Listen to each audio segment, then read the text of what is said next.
entirely possible it's Jets West and that Kyler Murray goes somewhere else and gets the right coaching that he needs, the right poking and prodding to get more out of him. You figure out, what does it take to get this guy to respond the way I want him to? Mm-hmm. That's leadership.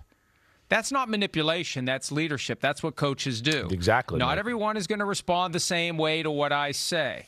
This person needs to hear this. That person needs to hear that. And maybe some guys just aren't reachable, but Kyler Murray is shy, reserved, private.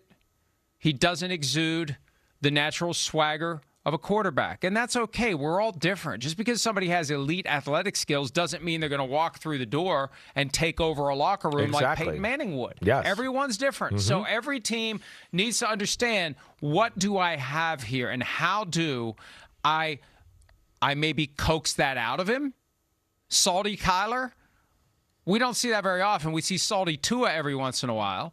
But how do I get him? I remember interviewing him at the Super Bowl 2019. He had a very awkward interview on Dan Patrick's show. We had an interview with him that wasn't nearly as awkward and therefore was more likely to not be noticed. But I could tell this guy's just kind of shy. He's kind of overwhelmed by the moment. He's kind of caught in this baseball versus football thing. And I feel like somebody on his team, somebody in his orbit was trying to create some buzz by floating this idea of maybe he'll play baseball. I don't know what the motivation was, but I feel like he was a pawn in someone else's game, and he was just along for the ride. And it was painful at times.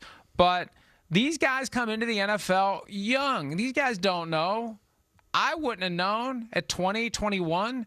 So he's got elite physical skills. At least he did in 2019, and he definitely did in both of the clips that we showed you today from that Bills game and from that Raiders game. How much is left? He's going to be 29 later this year. He's had some injuries.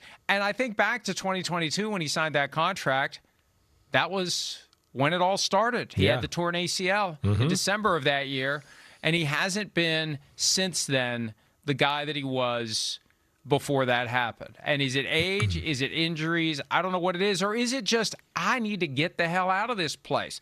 Like, once you feel that betrayal, once you feel that disloyalty, once you feel that your organization is willing to embarrass you, maybe that's when the Rubicon is crossed. It just takes a few years for the consequences of it to come to fruition.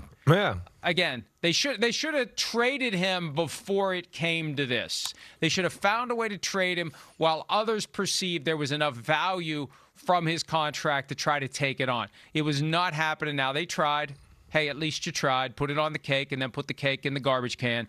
But they waited too long. They blew it. And the fault here, as we're apportioning it, plenty of it goes to the Cardinals. Yeah. Maybe most of it goes to the Cardinals because they failed to work with the guy who was wired in his own unique way, as we all are. Well, we never thought they had really top-end talent. They made the move to DeAndre Hopkins, and that was good. Of course, that was that. But was there enough to go around? I don't know.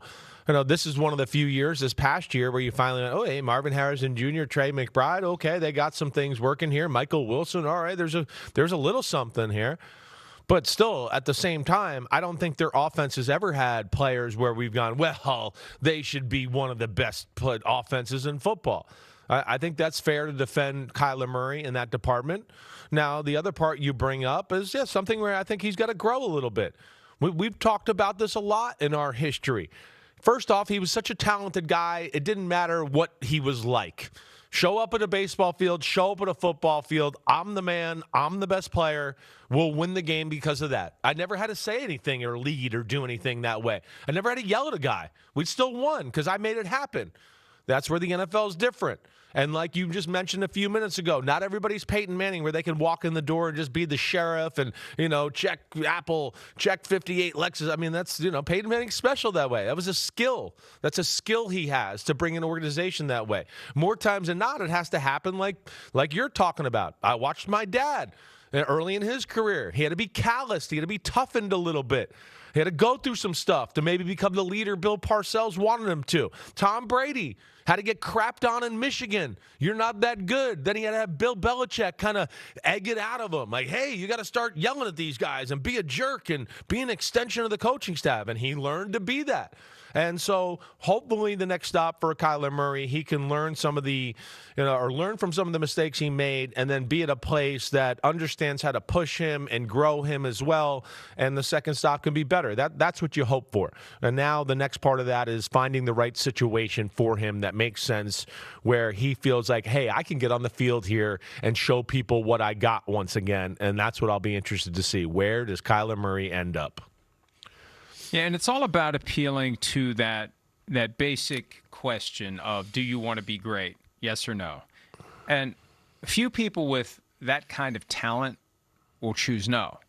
Well, I do want to be great, but I'm not quite sure how to get there. Mm-hmm. And then you go about showing him. Hey, Jordan Tyson last week.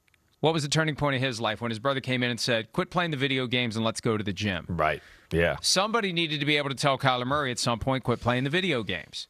And let's focus a little more. Not by putting it in a contract, but by finding somebody who was in a position to get through to him. Somebody, and maybe they had no one. Again, this is the Cardinals. Maybe another team would have done it. And maybe his next team will have the infrastructure in place, the personalities in place, the coaches in place, the leaders, the veteran leaders in place to get it out of him. And maybe the light comes on for Kyler Murray for one reason and one reason only, to shove it up the Cardinals' ass sideways. That may be the thing that turns him into a beast now, that makes him decide, I'm going to be everything that I ever wanted to be. Yeah.